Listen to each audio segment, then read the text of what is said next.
starved for knowledge.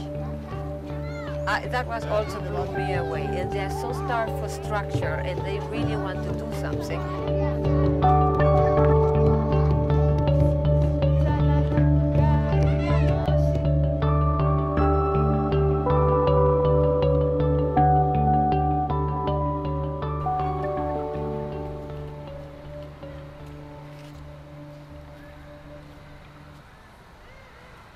It was a fluke encounter right there close. There's a store very close to the slum, and this grandmother was there, and she approached us and started talking, and we communicated. And so I told her, okay, well, I'm not going to give you money, I want to see.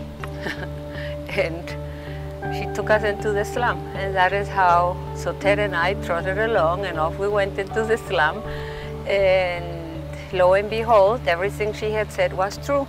There was her daughter in her early 30s, maybe late 20s, I don't know, was dying of AIDS. So she kept on pointing.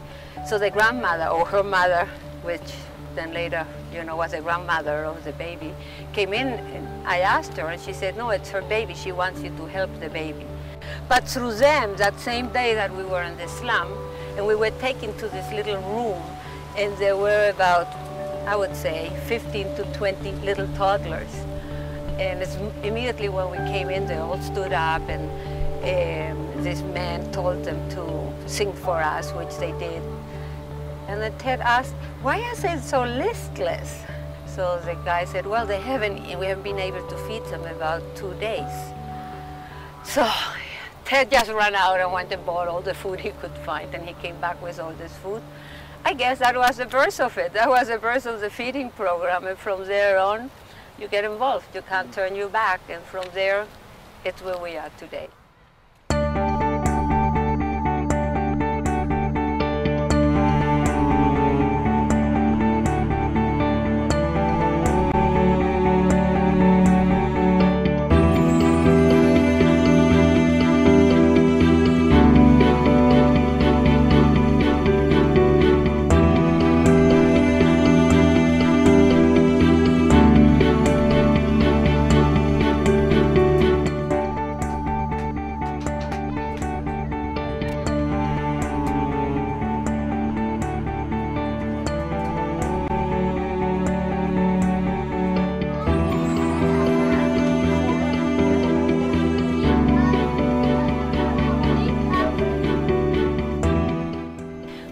The hostel. And when we first started, we had one that was Grison. And so we just we had to put him somewhere, right? But now we have 26.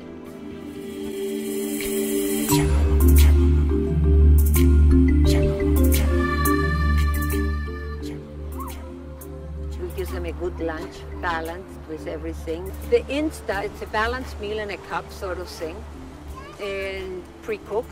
And they have several strengths of it. It is a phenomenal product.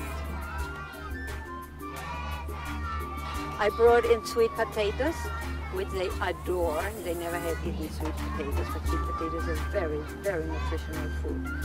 And lots of greens and vegetables, and lots of beans and lentils and chicken peas and stuff like that. HIV and AIDS is a huge issue. We have over 100 children in the project. Each one of them is tested, and I think right now we have 6 that are HIV. And they are just because they were born to mothers and we went there in time. They lactate them, and that is how they get it. The Kenyan curriculum is very old-fashioned. It's very strict. And it's all about memorizing. So you might find a little kid that can count until 10 very well. 1, 2, 3, 4, 5, 6, 7, 8, 9, 10. But you show him, get it out of sequence, and he does not know really what it all means. So that is when we started changing it, with games and with play and with music. Now we are in a good spot, because now my teachers learned and they love the idea. In Sri Lankan, we're bringing in that balance, but we still have to do the Kenyan curriculum very seriously, otherwise the children cannot cope. So we do the nature walk, they love it. I remember the very first time we took them out on the nature walks, and they hadn't been in the woods, even though it's across the road, right? They never had been there, and then the teacher, Alice, is telling them, look at the leaves, and they were all going with the binoculars, the little binoculars, and I spy with my little eye. You know, they love it. They go and they play. You know, they're looking forward to go into the boarding school, and that is a dream.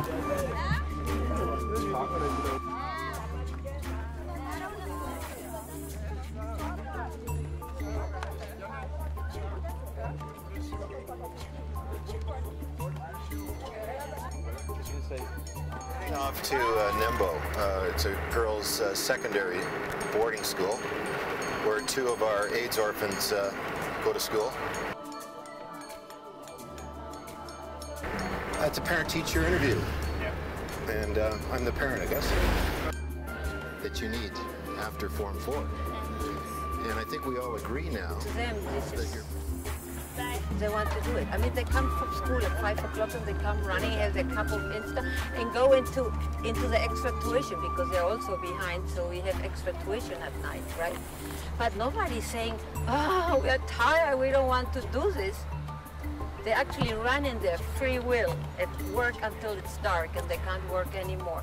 So it's totally mesmerizing. I want them to have a childhood. These children don't have childhoods. They don't know about play. They don't know about song. They don't know about painting. They don't know about drama. Or they did not know. Now they know.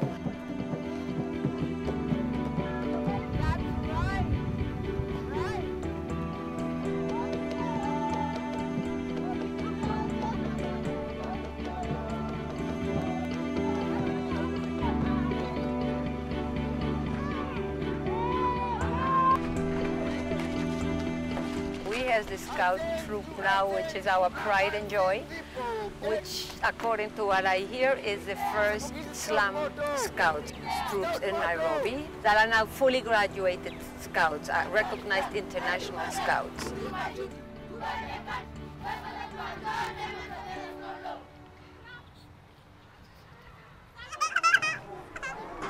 We need help from donors, and we guarantee and give our name and our integrity that every cent that comes to us goes to the project. We pay for all our own expenses. We put our own money into the project. We could never have done this without the help, and we have been very blessed because we have amazing, caring people, both in Europe and both in Canada. But the payoff is so enormous. You know? To give them the opportunity that they perhaps would not have had in their lives. We see it in their faces, we see it in their smiles, we see it in the determination that they're now demonstrating. You know, our motto is discipline, respect, and teamwork.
Hata fanya hivyo